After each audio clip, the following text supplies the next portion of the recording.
Hello and welcome back to another video on the Football Zone and reviewing the last day of the Premier League season. And let's get straight into it with Arsenal 5, Everton 1. Martinelli gave them lead in the 77th minute from the penalty spot before Nketiah in the 31st minute made it 2-0. Van der Beek pulled one back just before half time, but goals from Cedric, Gabriel and Odegaard sealed the win for Arsenal. And yeah, Arsenal were dominant here, certainly seemed like Everton had a week on the beer after celebrating their survival. But yeah, for Arsenal, good performance, but they played when the pressure was off, and in the end it was just too little, too late for them really. One team who it wasn't too little, too late for was Leeds. They won 2-1 away at Brentford, and yeah, Rafinha in the 56th minute gave Leeds lead from the spot. Before Gerrard had a goal disallowed in the 19th minute as well. Cameron equalised in the 78th minute, but 2 minutes later he got sent off after a second yellow, especially when one was taking his shirt off, really stupid thing. And Harrison in the 94th minute gave Leeds the win, and that was enough to secure their survival.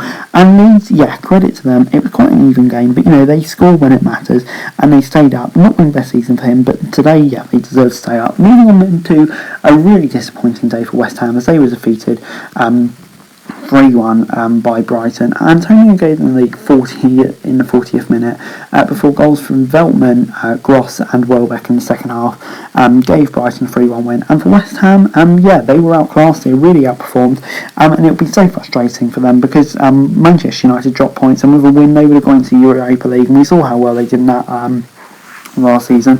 But for Conference League it is for them, and that'd be just so frustrating for them. Moving on to Burnley 1, Newcastle 2, and Burnley were officially relegated from the Premier League. Callum Wilson in the 20th and 60th minute gave Newcastle a 2-0 lead. Cornet pulled one back, and when it got to Brentford 1, Leeds 1, you were starting to have hope, but in the end it wasn't to be. Burnley, yeah, it was quite an even game. So yeah, then maybe they will feel hard done by, but in the end they just weren't good enough. And they had that revival under Jackson, but in the end it just kind of petered out in the last few games, and that's what's cost them. It's unfortunate, and yeah, there will be questions over decisions to get rid of Dyche. Moving on then to Chelsea 2, Watford 1 at Stamford Bridge, and yeah, Kai Havertz gave Chelsea the lead in the 11th minute before Dan Gosling equalised in the 87th minute, but Ross Barkley of all people in the 91st minute scored to give Chelsea the victory. And yeah, Chelsea, they were the best team here. Good result for them really, because losing to Watford would have been a really disastrous result, to be quite honest. But yeah, in the end, good win for them. Definitely the better side. But it's a game of very little significance for both these sides really. Moving on then to Crystal Palace 1, Manchester United 0 at Selhurst Park. Will Zaha with the only goal of the game in the 37th minute. United pushed for the equaliser, bringing in never looks hugely threatening, and Palace held on to the win. It's just lucky for Palace, for United, that West Ham dropped points, because yeah, this just summed up their season really. So poor. And yeah, disappointing season, new era under Ten Hag, where they really need to sort it out. But as for Palace, it's a good way to end a really successful, I would say, first season under Patrick Vieira. Moving on then to Leicester 4, Southampton 1 at the King Power. Maddison and Vardy gave Leicester a 2-0 lead in the second half. Ward-Prowse pulled one back from the spot, but then 2 goals from Perez late on sealed a comfortable win for Leicester. And yeah, Leicester, they were comfortably the best side here, definitely deserve the victory.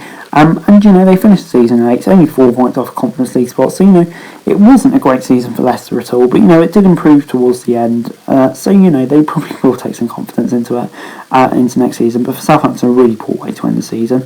Moving on into the title race, and yeah, Liverpool 3, Wolves 1, and so frustrating for Liverpool.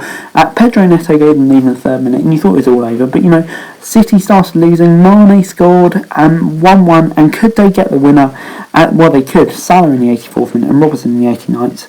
But in the end, it wasn't enough, because City had that incredible comeback. And for Liverpool, it would be so frustrating, because they were the dominant team here and deserved the victory. But in the end, it didn't matter for much. But they'll be absolutely gutted, but they can be proud of this season. But moving on then to the champions, Manchester City 3, Aston Villa 2. And yeah, it felt like it was all over. Matty Cash in the 67th minute and Coutinho in the 69th minute. It had to be him, didn't it? Felipe Coutinho to give Villa a 2-0 lead. Liverpool only need that goal, but for that crazy 5 minutes, Gundogan, Rodri and Gundogan again, City 3-2 up, and from about then they held on to it. And yeah, just absolutely incredible. City, they did deserve the win, but Jesus Christ, they made hard work of it. But they're deserving champions. Once again, another brilliant season, and they'll be absolutely delighted. Congratulations to them. Norwich 0, Tottenham 5 was the score at Carrow Road in the last day of the season, and Kulusevski and Kane gave Tottenham a 2-0 lead in the first half, before second half goals from Kulusevski and 2 from Son sealed the victory for Tottenham. And yeah, Tottenham were dominant here. Norwich didn't have a single goal on target, kind of fitting way for them to bat out the Premier League, but Tottenham absolutely dominant, and in the end deserved their UCL spot. Conte's done a great job, and it'll be interesting to see where they can go with him at the helm.